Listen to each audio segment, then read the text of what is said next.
chaque génération, des gens se lèvent pour nous anéantir. Pas normal, pas normal. Quelqu'un qui veut la vérité, Dieu l'aidera. Mais il faut être authentique, il faut voir la vérité. Il faut créer deux options. Et tu as le choix entre les deux. Une qui s'appelle vérité, une qui s'appelle mensonge. C'est le moyen d'arriver à réaliser la majorité de nos pulsions animales. Les femmes, le pouvoir, la bouffe.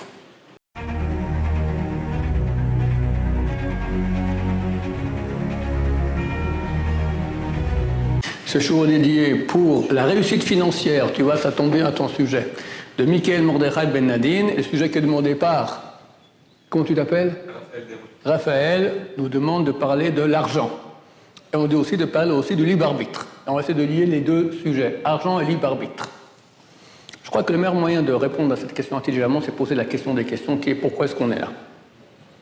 C'est une question, si après on aura peut-être le temps, je parlerai de l'actualité, on est très proche de très grands dénouements, il me semble, mondiaux. Et on va peut-être basculer dans une nouvelle ère. Pas tout le monde, ceux qui mériteront. La question se pose, qu'est-ce qui se passe avec tous les juifs non religieux, on va dire, et la question encore plus forte pour les non-juifs, d'accord? Ils n'ont pas connu la Torah, ils n'ont pas connu Dieu d'Israël, voilà. En quoi on peut les juger et dire ils passent pas? En fait, l'être est doué de conscience. Hein?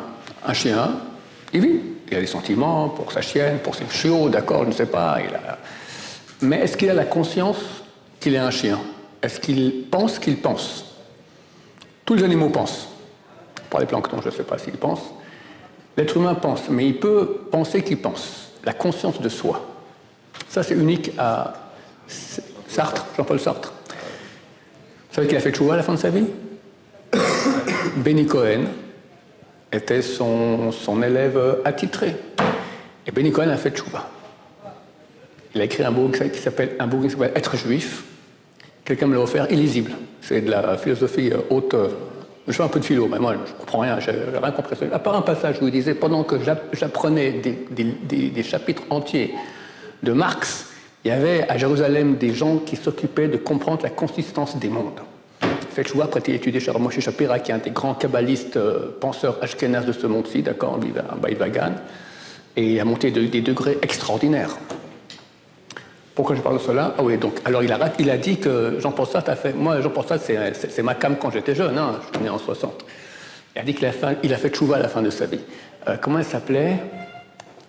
Nous, cette philosophe qui fréquentait Jean-Paul Sartre. Ah, Simone de Beauvoir. Exactement. Elle a dit non, bravo. Il a dit non, à la fin de sa vie, il est devenu gâteux, d'accord? Il a reconnu que la Torah était vraie. De Beauvoir dit, c'est un gâteux. Mais lui, Benny Cohen, dit non, il a reconnu. D'accord? Donc, c'est une question que l'homme le plus simple au monde se pose au moins une fois dans sa vie. Vu qu'il a la conscience de soi, la question se pose, alors, qui suis-je? À quoi sert ce monde? Il est quand même assez parfait, ce monde. Les systèmes, il est dégueulasse aujourd'hui, parce que les gens l'ont rendu dégueulasse, d'accord? Moi, je suis de Genève. Jean-Jacques Rousseau disait, l'homme naît parfait, et la société le gâte. Ben, nous, on dit exactement le contraire, d'accord? Le monde est parfait. Tel système écologique, tout ça fonctionne, génial, fantastique. Comme Voltaire. Et l'homme va, et c'est l'homme qui est mauvais. Comme dit la Torah, que le penchant du cœur de l'homme est mauvais dès sa naissance. Il peut être très bien aussi, mais il y a une partie mauvaise. D'accord? Regardez des petits-enfants, c'est un gros morceau de Yetzer Hara. D'accord? Donc la question se pose, et même un non-juif doit se la poser, et il se la pose. C'est certain que chaque être humain se la pose au moins une fois dans sa vie. C'est une question super, super importante. Parce que si tu passes à côté, on va dire, je ne sais pas moi, comment il s'appelle, Pablo Delacroix, d'accord? Bon, il n'est pas juif. Il se pose la question, pourquoi le monde existe? Pourquoi je suis là? Il peut y avoir deux réactions. Soit, ça me saoule. Oh, c'est compliqué. Il y a tellement de philosophie, tellement de penseurs. Allez, on va s'éclater. Il y a Pablo qui est là. Pablo et Pablo, on va bien s'amuser ensemble. D'accord? Option. Ça, c'est une réponse malhonnête. Pourquoi? Parce que la question que tu as posée, elle est quand même assez importante. C'est pas qu'est-ce qu'on mange à midi. C'est si le monde a un sens. tu passes à côté du sens, bah, tu as raté ta vie. Et rien de plus précieux que ta vie. Comment tu peux continuer à vivre sans avoir la réponse à cette question qui est la question des questions, la question existentielle? Pourquoi je vis? Et tant que tu n'as pas la réponse, tu es en train peut-être de rater ta vie. Ça a quand même une valeur, ta vie, non? Et sur ça, bien sûr, Dieu sait exactement à quel point une personne a une responsabilité, a une conscience des choses, et va juger chacun, mais de façon très très précise. En tout cas, on peut dire aux gens, mon cher ami, il y a un monde, et il y a un monde qui est un point d'interrogation. Tu es obligé de trouver la réponse. Vous dire, ok, alors le type, il se pose des questions. Qu'est-ce qu'il va faire? Étude de philo, il est mal barré, hein? Alors, surtout aujourd'hui avec Internet, mais même à l'époque où il n'y avait pas Internet, quelqu'un d'authentique, rapidement, il arrive à la Torah. Pourquoi? Parce qu'il y a deux grandes religions dans le monde, l'islam et la chrétienté, et toutes parlent de la Torah, du peuple juif. Et il voit ce peuple. Il voit un peuple, parlons des grands noms que tu aimes bien, Blaise Pascal, d'accord, il dit, c'est extraordinaire, Blaise Pascal était un très grand antisémite, mais il reconnaît que le destin de ce peuple est singulier, d'accord, dans un terme, ça veut dire, c'est extraordinaire, c'est phénoménal, comme ce peuple. Comme on dit tous les soirs du Seder. Chaque génération, des gens se lèvent pour nous anéantir. Et Dieu nous sauve de leurs mains. Il y a deux parties dans ce texte-là. Le premier, déjà, il est phénoménal. Chaque génération, quelqu'un se lève pour nous anéantir. C'est quand même bizarre. Il y a d'autres peuples, comme moi, sur Terre, lâche ma jambe, d'accord? Qu'une fois un ennemi, deux fois un ennemi, mais chaque génération, ça rate jamais. T'as pas une génération, t'as pas quelqu'un qui se lève et qui dit « Notre but, la fin du peuple d'Israël ». C'est qui actuellement? L'Iran. L'Iran, dans quelques jours, ont une bombe atomique. Ahmadinejad, qui était le président de l'Iran il y a quelques années, il a dit la mission numéro 1 de la révolution islamique iranienne, l'anéantissement d'Israël. Je ne comprends pas. On habite à 2000 km. Il y a deux pays qui nous séparent, la Syrie et l'Irak, et ensuite l'Iran. Je te prends ni ton pétrole, je te prends ni tes terrains, je te prends rien du tout, je ne suis pas en contact avec toi. Le but numéro 1 de la révolution islamique iranienne, l'anéantissement d'Israël, ça, tu n'as pas de choses à faire plus importantes, l'économie, l'éducation, quelque chose? Rien. Pas normal, pas normal. Mais avant lui, il y avait son voisin, Saddam Hussein. Vous étiez né déjà à l'époque, Saddam Hussein? Non, vous n'êtes pas encore né. Alors on a vu ce qu'on voit ici, les Scuds partir de là-bas d'Irak, il amène des Scuds, qu'est-ce que je t'ai rien fait? Il est en guerre avec l'Amérique. Et avant, Staline. On pense que Staline a tué plus de juifs que Enfin, il a fait en douce et sur plus longtemps. Et Hitler. Et avant, chaque génération, c'est quand même, c'est pas normal. Il y a un truc qui cloche. Il y a d'autres peuples que moi sur Terre. Blaise Pascal, phénoménal. Ils sont toujours là. À chaque génération, ça c'est notre façon d'expliquer, chaque génération, Dieu nous sauve de leurs mains. Phénoménal. C'est pas qu'on souffre pas, on souffre. On souffre. Mais on est là. Qu'est-ce qui reste de nos ennemis d'antan? Rien du tout. Plus rien. C'est plus les mêmes peuples. On est les Romains. Les Romains, c'est pas les Italiens d'aujourd'hui, c'est pas la même langue, c'est pas la même culture, absolument rien. Ni les Grecs, ni les Perses, rien du tout. Terminé. Et nous, on est là. Et plus que cela, je m'excuse, hein, je ne sais pas dans quel sens je vais parler, mais bon, je touche un peu tous les sujets. On arrivera à l'argent et au pourquoi de la vie, pour le libre arbitre. Et aujourd'hui, mais c'est phénoménal, qu'est-ce qu'on vit? Ah, il faut ouvrir les yeux. On était 2000 ans en exil. Imaginez qu'on était à Dieu ne pèse il y a un siècle. On souffre. Et un siècle, il y a encore les souffrances en Russie, c'est la Russie rouge, on se fait ratatiner par les communistes. Un peu avant, c'était pas mieux, c'était les tsars, on est en exil, rien ne va, terrible. Puis il y a des malades, rabbins, qui disent non, Machar, il vient. Après 2000 ans, ils ont encore. Tu crois Père Noël, maman? Tu dis quoi? Il y a un problème, le rabbin. Mais aujourd'hui, regardez. D'abord, les textes disent qu'avant que Machar vienne, il y aura un malheur terrible au peuple d'Israël comme on n'a jamais eu durant toute l'histoire. On l'a vu, la Shoah. C'est phénoménal. Entre parenthèses, je vous fais un petit ridouche comme ça, perso. Cette semaine, vous lisez la Torah, ce Shabbat, vous la lecture, tout ça? Vous lisez quoi, ce Shabbat? Comme à Strasbourg ou comme ici? C'est une question, hein? Question intéressante. En France, il rattrape. Ah, il rattrape, bah, faites les deux, bah voilà. Alors, il y a... Nous, c'est en Israël, et vous aussi allez lire la paracha de Balak. Balak, c'était le roi, pardon? Chougat Balak, oui. Pour vous et nous, c'est que Balak. On a un la semaine passée. Vu qu'à Shavuot, vous aviez 2 jours, donc Shabbat aussi, et nous c'était plus Shavuot Shabbat, donc on a eu le paracha normal et vous pas. Donc on est en... Voilà, exactement. Dans Balak, il y a l'histoire du plus grand prophète goy de l'histoire, Bil'am qui s'appelait, de même calibre que Moshe. Et il va tenter par 3 fois de maudire le peuple d'Israël, et Dieu fait un miracle, il change la malédiction en bénédiction. Puis après, Balak, le roi qui a fait un gros chèque pour qu'il vienne maudire, il est tout furieux.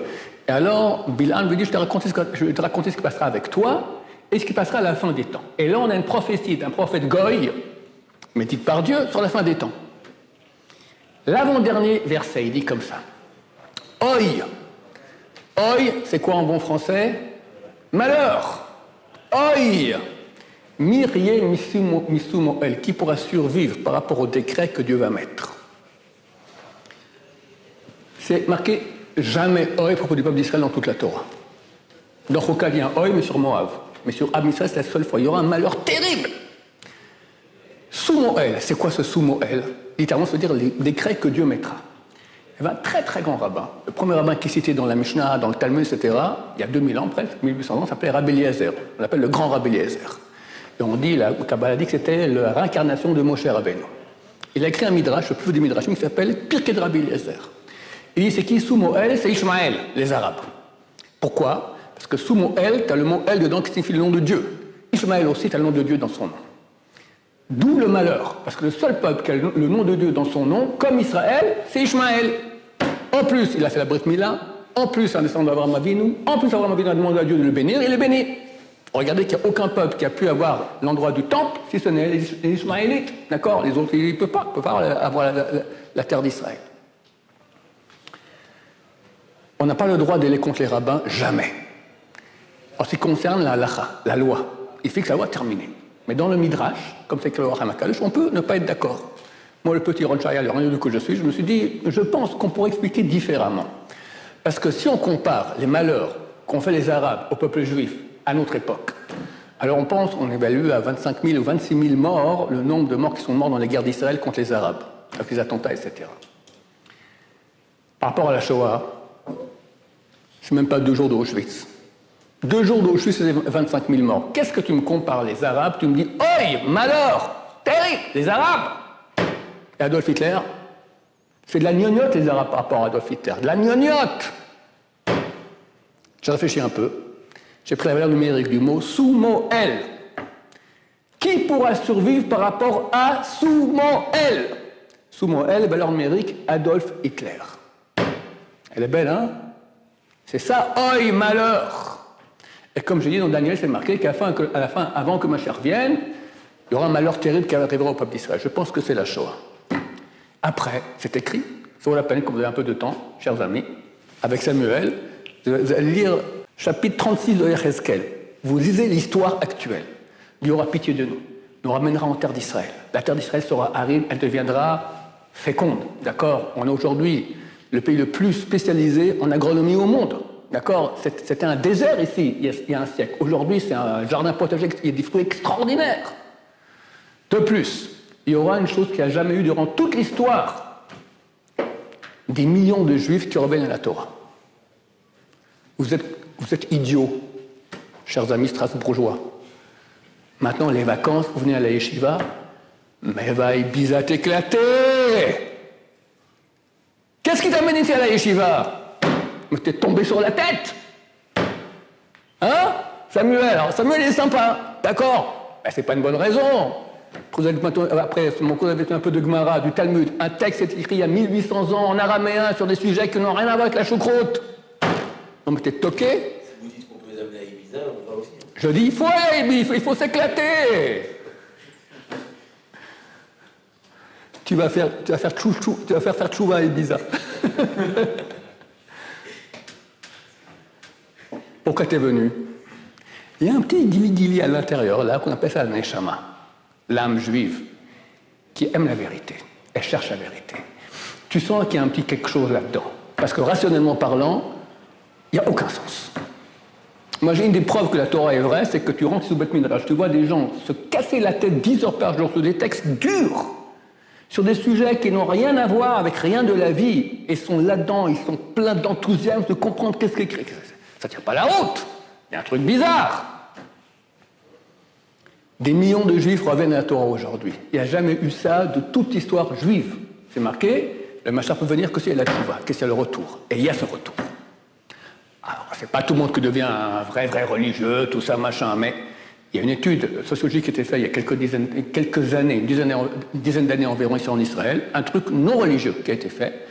Et le résultat de l'étude, c'est que, donc ils ont pris un âge de la population, posé une cinquantaine de questions, ils ont dit qu'il y a un changement radical, profond, qui n'est pas un fait de mode dans la société israélienne. Les gens se rapprochent. Par exemple, des gens qui n'ouvraient jamais le Tanakh, la Bible, ils ouvrent de temps en temps. Les gens ne croyaient pas en Dieu, ils croient en un Dieu. Ils ne sont pas religieux, mais ils croient qu'il y a un Dieu. Il y en a qui croient qu'il y a un rapport entre le comportement du peuple d'Israël et ce qui nous arrive. Il y a un rapprochement dans le monde extraordinaire. Je vous dis partout. Ça, c'est unique de l'histoire. C'est écrit que ça arrivera avant que Mashiach vienne. Il n'y a jamais eu. Il y a une seule fois, ils ont fait tchouva le peuple d'Israël, à l'époque de Purim. Le roi Assuérus a sorti sa bague et a donné à Aman, tiens, tu fais ce peuple tout ce que tu veux. Aman dit oui, c'est très simple, je les égouille tous. Ils ont appris ça, ils ont fait tchouva. 3 jours, ils ont jeûné, tout ça, et Dieu a fait un grand miracle. C'est pas une tchouva d'amour de Dieu, parce que je recherche la vérité. C'est vrai que j'ai peur de me faire zigouiller. Là, c'est une tchouva d'amour. Personne n'est venu ici à l'échouva parce qu'il a peur de se faire zigouiller ou il avait peur de rater son permis de conduire ou quelque chose, d'accord, ou vous voulez de l'argent, c'est pas pour ça qu'il est venu ici. Il était attiré par un truc intérieur, la vérité, le sens de la vie, Dieu. Ça, c'est unique de l'histoire. De plus, ce pays est un miracle ambulant. On est entouré d'Arabes qui veulent notre fin beaucoup plus grand en chiffres et très longtemps, c'est beaucoup plus fort aussi en armement que nous. Et on est là. Eux ont disparu. Nos pires ennemis ne sont plus là. La Syrie. Guerre civile, 350 000 morts. Kenirbu, Bezrat Hashem qui en a encore plus. D'accord? Terminé. Saddam Hussein, balayé par les Américains, tous nos ennemis. Il n'y a que l'Iran qui reste. Ça, c'est le dernier acte, comme c'est écrit dans le Talmud. C'est écrit dans le Talmud que... Moi, j'ai lu ça il y a 40 ans, je ne comprenais pas. C'est écrit que les armées iraniennes vont conquérir la Babylone, c'est-à-dire l'Irak et la Syrie, et se mettre aux frontières d'Israël, après rentrer en terre d'Israël. Quand j'ai lu ça il y a 40 ans, j'ai dit, mais c'est pas possible, parce qu'il y a 2 super grands pays entre nous, la Syrie et l'Irak, c'est des pays très très puissants, jamais ils pourront venir. Il y a une guerre entre l'Iran et l'Irak, quand moi je fais l'armée en Israël, d'accord, il y a une guerre ici entre l'Iran et l'Irak. Notre chef à l'armée nous a dit, c'est un bonheur fantastique, ils sont en train de se tuer des millions de morts, Bezrat Hashem, ce sont 2 pays énormes, l'Iran et l'Irak, 2 armées énormes. Il ne peut pas venir en Israël, c'est impossible. Dieu a dit, c'est écrit dans Traité Sanhédrin, page 98, qui viendront. Dieu balaye l'Irak, plus d'Irak. Balaye la Syrie, plus de Syrie. Qui est là-bas maintenant? 100 000 soldats iraniens, milices iraniennes, en Syrie et en Irak. 100 000, c'est toute l'armée israélienne. Ils sont en train de vivre ce qui est écrit dans les textes. Et il n'y a jamais eu de l'histoire, depuis qu'on est parti en exil, un renouvellement de Torah aussi grand qu'il y a comme il y a en Israël. Des centaines de yeshivot, des centaines de kollélim, plus de 100 000 personnes qui étudient jour et nuit la Torah, ni en qualité ni en quantité, c'est phénoménal. Donc tout cela nous dit qu'on va bientôt basculer, j'espère très très bientôt, encore peut-être cet été, qui sait, on voit que le monde il arrive à pic. D'accord, Bezrat Hashem. Donc quand un non-juif qui cherche la vérité, il voit ça. Il voit un peuple qui tient le coup pendant 2000 ans hors de sa terre, qui de façon systématique est poursuivi. Pour finir, il survit. Les autres ne survivent pas. Après, il vient en terre d'Israël. Et tous les miracles qu'on voit en terre d'Israël, ce type-là, s'il ne comprend pas qu'il y a une vérité, il n'est pas clair. Il manque un grain. D'autant plus qu'on a des cours aussi aujourd'hui qui prouvent, sachez qu'il n'y a aucune religion au monde qui peut prouver qu'elle est vraie. Ça n'existe pas. C'est tout des croyances. Quand j'ai annoncé souvent, j'ai dit que si on m'amenait une seule preuve de véracité de la chrétienté ou du Coran, je me convertis chez des séminaires pour les musulmans ou pour les chrétiens. J'étais assailli de soi-disant preuves. Perte de temps totale, de la bêtise nulle. Les seules preuves bien qu'ils ont, surtout le Coran, c'est quand ils ont copié le Talmud. D'accord, ils ont recopié des trucs. D'accord, le Coran, ça c'est en 632. Nous, le Talmud avait été écrit déjà il y a 2 siècles. Ils ont copié, ils ont voilà, on a des preuves. Gros malin, ça vient de chez nous, on a écrit ça avant, c'est du plagiat. D'accord. Et ce qu'ils ont inventé, c'est des bêtises terribles. Il n'y a aucune preuve. Nous, on a des preuves. On est la seule philosophie, la seule religion, le seul système de pensée au monde qui peut être prouvé par A plus B. Ceux qui sont intéressés, il y a 2 cours dans ce sens. Un qui s'appelle la preuve irréfutable, comme son nom l'indique, preuve irréfutable.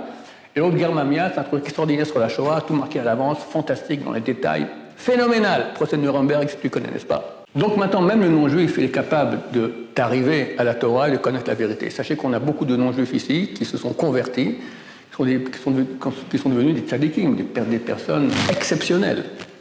Quelqu'un qui veut la vérité, Dieu l'aidera. Mais il faut être authentique, il faut voir la vérité. Et c'est vrai qu'il y a beaucoup d'épreuves, dont la femme. D'habitude, mon expérience a montré déjà depuis 30 ans que la yeshiva existe depuis longtemps, très souvent quand quelqu'un veut venir à la yeshiva, il a soit une épreuve de femme, soit une épreuve d'argent. Le poste extraordinaire duquel il rêvait dans ses plus beaux rêves a été proposé, de venir à la yeshiva. Alors, on a un ici, peut-être il vous parlera, lui était dans le cinéma, d'accord, il a reçu le truc pour le truc de Cannes, là, le festival de Cannes. Il ne sait pas quoi faire. Venez à la yeshiva, bon, Hachem, c'est un grand Aminacham aujourd'hui. Alors, plutôt, mais dans le panneau, il y a des épreuves. Il y a des épreuves pour arriver à la vérité, mais quelqu'un d'authentique. Il n'y a rien qui vaut plus que la vérité. La vérité, c'est la vérité. Et là, on va arriver maintenant au libre arbitre. D'accord? Et à l'argent. Dieu, s'il existe, et nous, on a pu le prouver que oui, est le maître incontesté de tout. Rien ne peut se faire s'il n'a pas voulu. Un plancton dans la mer ne peut pas aller à gauche ou à droite, ce n'est pas Dieu qui a voulu. Plus forte raison, même les anges, les êtres les plus grands qui existent. Il y a une seule exception, l'être humain. Dieu, on ne sait pas qui il est, mais on sait qu'il est forcément parfait, parce que s'il n'est pas parfait, il n'est pas Dieu. Étant parfait, il est forcément aussi bon, parce que le mal, c'est contraire à la perfection. Étant bon, il veut octroyer le bien. Qu'est-ce qu'il fait? Il crée le monde. Pourquoi le monde est créé? Parce que Dieu voulait octroyer le bien. Nous, on regarde le monde, on regarde un peu à gauche, on regarde un peu à droite, on dit Dieu, franchement, raté. Ça, c'est le bien. Il est terrible, le monde.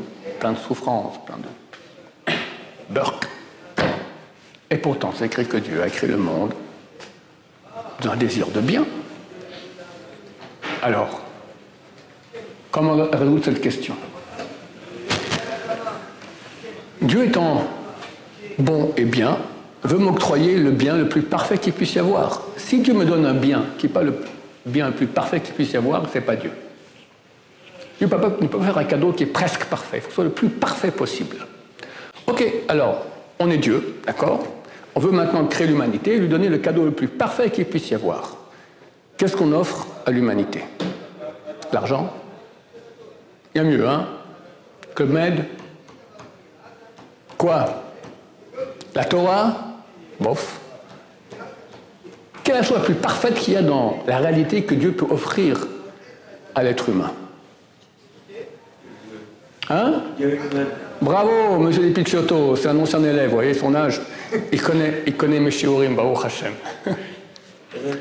Voilà. Qu'est-ce qu'il y a de plus parfait dans la réalité si ce n'est Dieu lui-même? Dieu me dit, c'est ça le sens de toute la Torah, je te donne moi. Je te donne moi. Tu pourras te brancher avec moi, tu pourras recevoir des parties de moi qui seront toi, tu deviendras des dieux. Il y a un passage du Talmud, traité Baba Kama, page 75b, qui dit qu'à la fin des temps, on va appeler les tzadikim, les justes, au nom de Dieu. Parce qu'ils ont pris en eux tellement de parties divines, ils deviennent des dieux.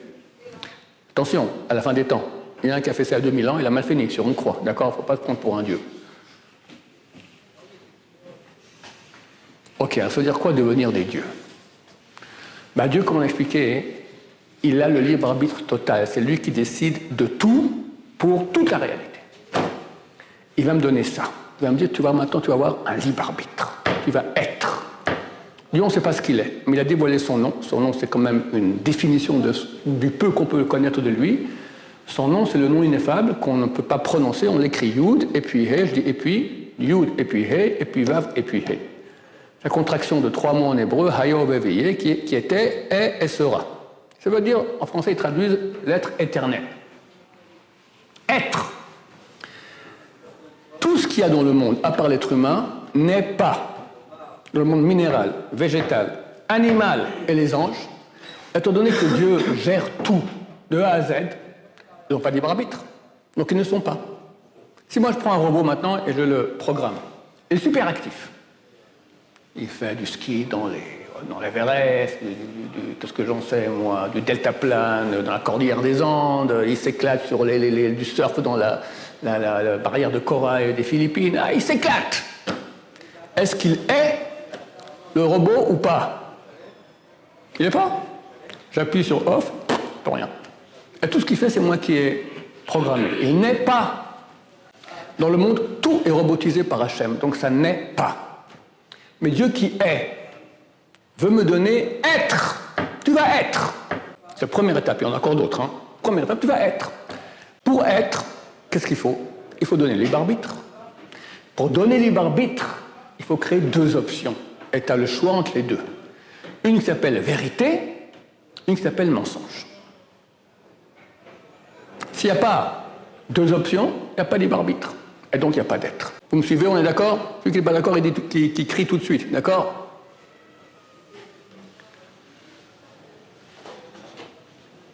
C'est la raison pour laquelle le monde, il est très très triste. Et plein de mensonges.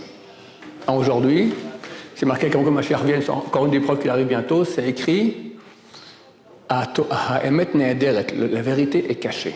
Elle disparaît. Aujourd'hui, je ne peux pas aller sur Internet voir un truc et être certain que c'est vrai. C'est que du fake. On ne sait plus. Il y a du vrai, du faux. C'est mélangé partout. Très dur de voir la vérité. Pourquoi il y a tellement de mensonges?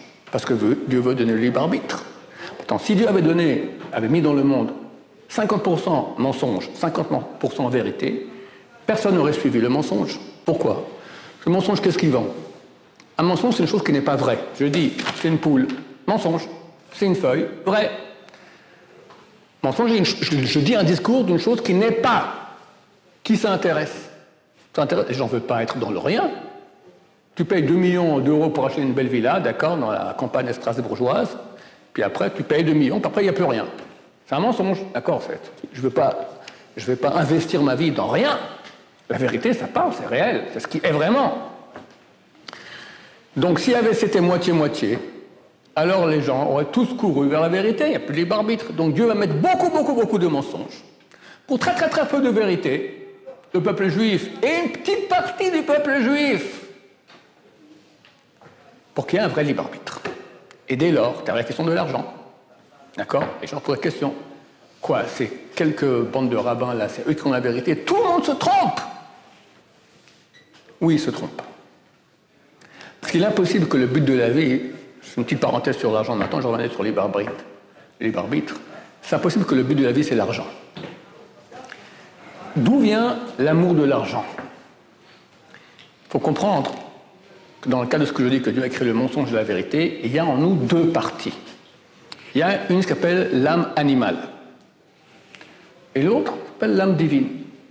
L'âme divine est intéressée par la vérité, par faire le bien, les vraies raisons pour lesquelles on est sur Terre.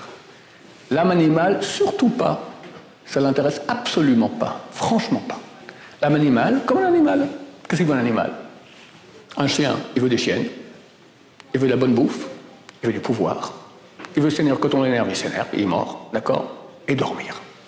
À peu près ça, hein, en gros. Toutes les pulsions corporelles. La partie animale qu'on a en nous, elle est extrêmement puissante.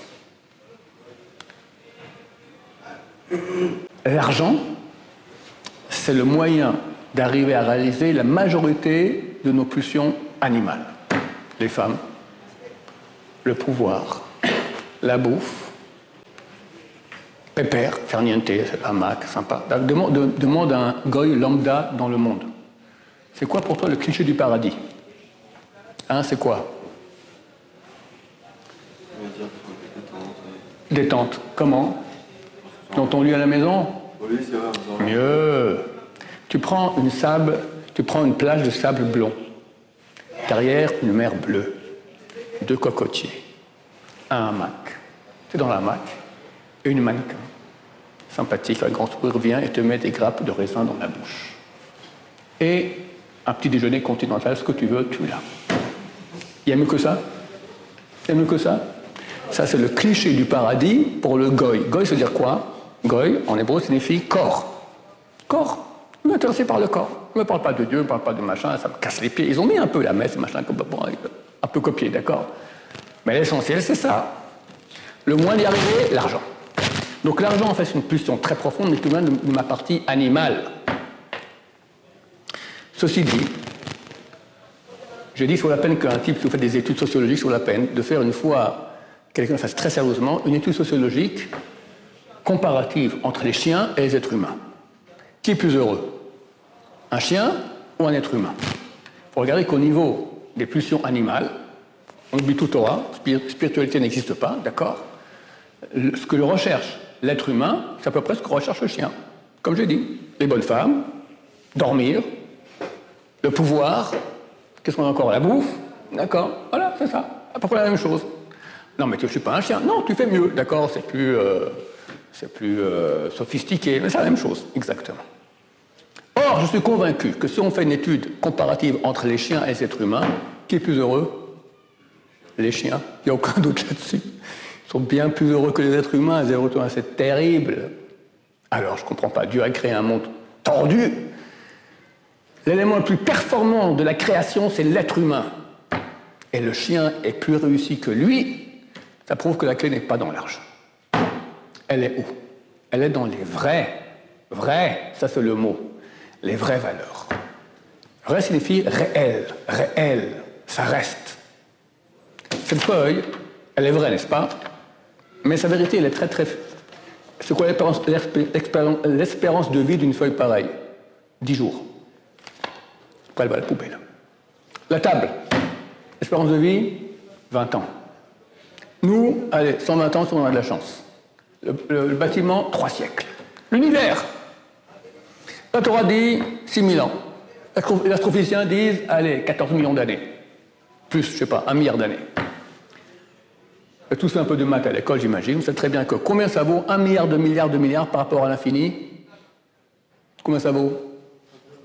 Hein? Moins que pas grand-chose. Ça tend à 0. Entre fini et infini, le fini ne vaut rien. Quand on dit vrai, ça veut dire réel, mais d'une réalité qui dure. Infinie. La seule réalité infinie qu'il y a dans la réalité, c'est Dieu. Et quand tu te branches avec Dieu, tu deviens infini. Ça, c'est vrai. Ça, c'est vivre. Vivre intensément sa vie. C'est fantastique. Ça, c'est le grand cadeau que Dieu nous donne. Mais il peut me donner que ça gratuit. Le gomme gratuit, je suis un robot. Il veut me donner que tu vas être. Donc, qu'est-ce qu'il va faire? Il va mettre les deux pulsions.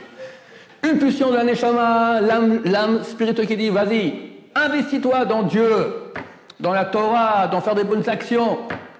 Et ne suis pas les pulsions animales. L'animal dit, oh, laisse-moi vivre. Tu me saoules, je veux être libre. Libre. Le chien veut être libre. La Torah dit le contraire exactement. Elle dit que le seul qui est libre, c'est celui qui s'investit dans la Torah. Pourquoi?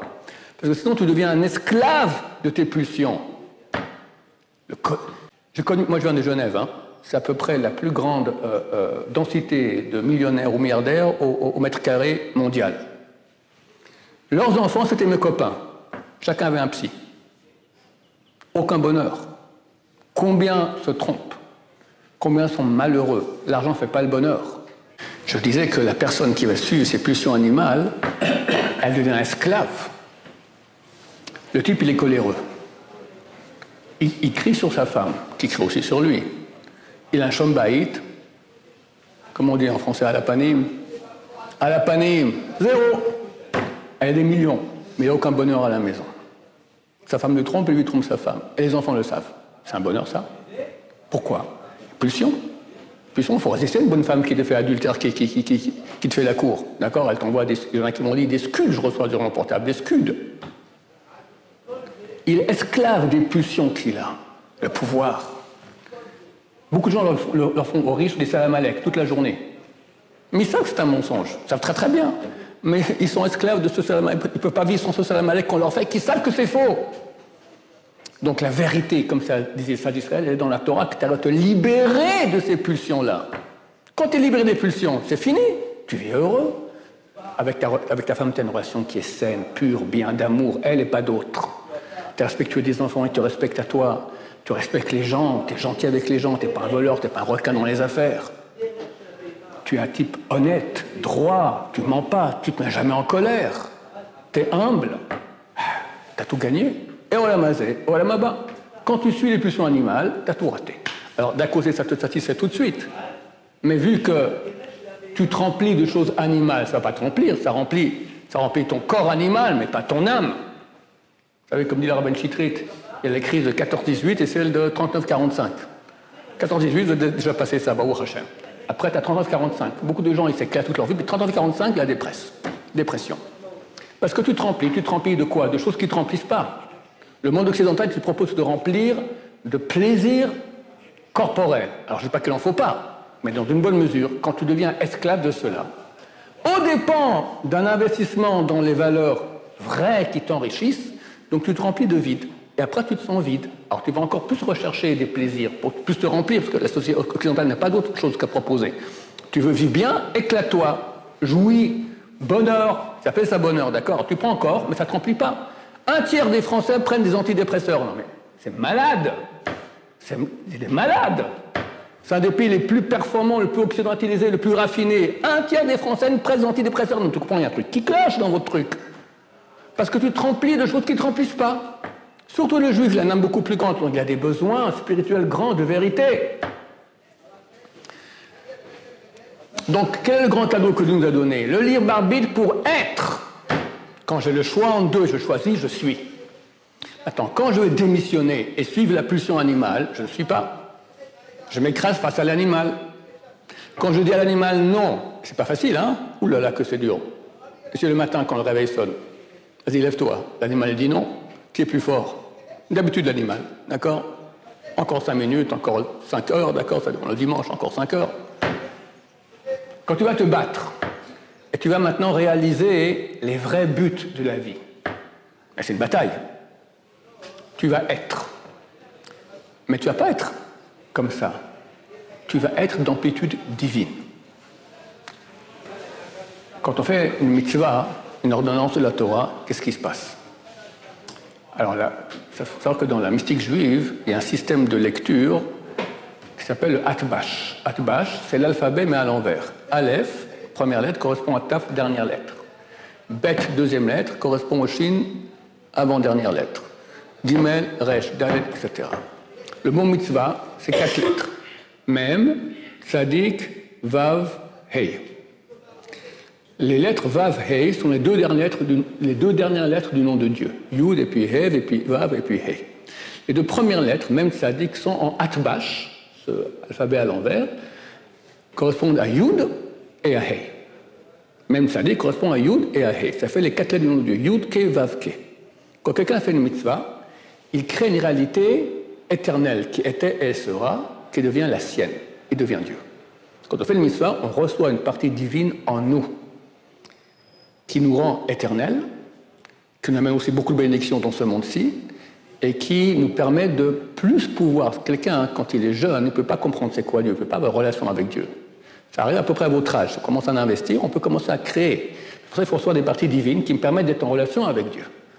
Et plus on en a, plus on a l'amour de Dieu, plus on a envie de se rapprocher de Dieu, plus on a kiffé d'étudier la Torah, plus on s'éloigne des bêtises de ce monde.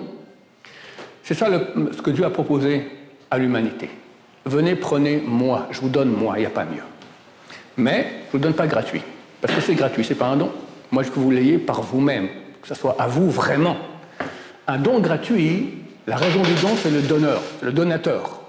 Mais quand moi j'ai peiné, je me suis battu et j'ai par moi-même décidé, la raison du don que je reçois, c'est moi, elle est chez moi.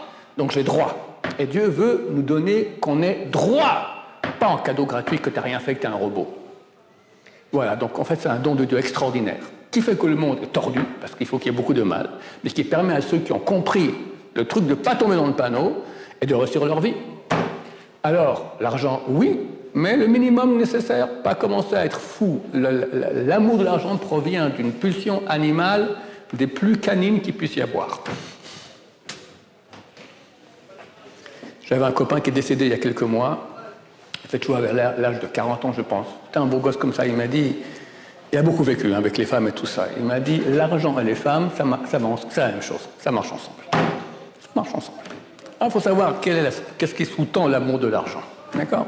T'es quelqu'un, t'as du carotte, on fait des salamalek qui valent rien, il y a les bonnes femmes qui te courent après, Des fois, c'est toi qui ouvres après des bonnes femmes qui ne sont pas la tienne, d'accord? C'est vraiment investir énormément dans le monde du mensonge, dans le flop. Surtout que, chers amis, vous savez qu'un beau jour, on finit sous terre. Tous. Tous. Alors, tu auras dit qu'il y a une suite, qui est infinie. Qui est infinie.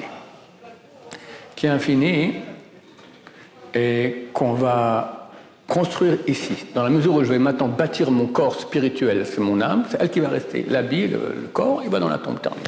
Après, nous, on reste. Mais avec quoi? Avec ce qu'on a investi ici, le spirituel. Il y a une dizaine d'années, j'étais à Shabbat à table avec mes enfants. Et je parle de l'infini. Et j'explique à mes enfants qui n'ont pas fait de maths comme vous, que le fini par rapport à l'infini, ça vaut rien. Zéro. Alors, un petit fils de 15 ans, aujourd'hui à 25 ans, il dit, papa, je ne comprends pas, tu ne peux pas dire que c'est... Peut-être que c'est tout petit par rapport à l'infini, mais c'est pas rien. Il y a un monde ici très appétissant, c'est pas rien. Je dis non, les maths disent que ça vaut zéro. Il m'a dit non, mais on voit bien qu'il y a quelque chose quand même ici, d'accord? T'as un bonbon, c'est bon, d'accord? T'as une bonne femme, c'est bon, vous savez mieux que moi, d'accord? Alors, qui a raison, ma fille ou les maths? Ça vaut quelque chose ici, ce monde-là? Rien. Je dis que ça vaut quelque chose comme ma fille. Mais les maths disent non, parce que fini par rapport à infini, ça vaut rien. La science et la religion, c'est pas la même chose. Je parle de religion, je parle de vérité. Oublie le mot religion, je ne sais pas ce que c'est religion. Quelqu'un m'a posé sur la question. Est-ce que c'est vrai que la Torah n'est pas une religion? Il me dit, moi, c'est quoi religion? Je ne sais pas ce que c'est. Nous, on a une seule chose. Ce n'est pas un mot juif, religion. Il y a un mot qui s'appelle la vérité. Qu'est-ce qui est vrai? La science, elle est vraie. La Torah, elle est vraie aussi. Donc, un des deux a tort. Qu'est-ce qui est vrai? Que le fini, c'est pas, quand je te parle de fini d'infini, c'est pas des maths imaginatives, c'est une réalité, d'accord? Si on me dit que le fini n'a aucune valeur par rapport à l'infini, ça veut dire zéro. Or, on voit qu'il y a quelque chose. Alors, qui a raison? Que tu dis, le fini, il existe, très petit, mais il est là. Et les maths disent le contraire. Alors, qui a raison, messieurs? Mathématiquement, le fini existe quand même, c'est qu'il est négligeable, mais il existe quand même. C'est marqué, il tend à zéro. Tend à zéro, ça veut dire zéro. C'est presque la même chose. Je ne me souviens plus s'il dit c'est marqué tend à zéro ou zéro. Alors si c'est presque la même chose, c'est pareil pour... il existe à peine. L'infini, il est tout petit, mais le fini, pardon, il est tout petit, mais il existe quand même. Il existe quand même. La réponse, elle est comme ça. C'est les maths qui ont raison et ma fille qui a tort. Je vais vous expliquer pourquoi. Ma fille, elle dit, ce monde-ci, comme tu dis papa, il est tout petit. Et l'infini, il est grand. Très très grand et très très petit. Mais le petit, il est là, n'est-ce pas? Elle est où l'erreur? Elle me fait un grand qui est fini. Pic. Parce que l'être humain ne peut pas imaginer l'infini. Imaginer vient du mot image. Une image, c'est toujours fini. Ça n'existe pas d'image de l'infini. Donc elle, quand sa petite teste, à l'âge de 15 ans, elle voit l'infini très grand, mais fini. Alors, entre un fini grand et un fini petit, le fini petit, il est là. Mais entre un fini petit et l'infini, le petit n'est pas là. C'est comme s'il n'y a rien. Messieurs, c'est ça. On a une âme qui est infinie comme Dieu. Et Dieu veut qu'on la développe, qu'on la réalise, qu'on s'éclate dans la vérité de bonheur. Ça, c'est le but de l'opération. Alors, vous venir à Yeshiva, Bézrat Hashem. C'est la conclusion qui s'impose, non? Venez quelques jours. Aujourd'hui, on va vous faire maintenant quelques minutes avec chacun de nos élèves un peu. Après, il y aura un cours de Rav Hanania. Et on vous invite à venir ici quand vous voulez, pour 1 heure, une journée, une semaine, une année, 10 ans. Venez. Parce que toucher à la vérité, c'est une chose qu'on ne peut pas avoir autre part. C'est le goût de l'infini et ça vaut toute la vie. Baruch Adonai, Amen, Amen.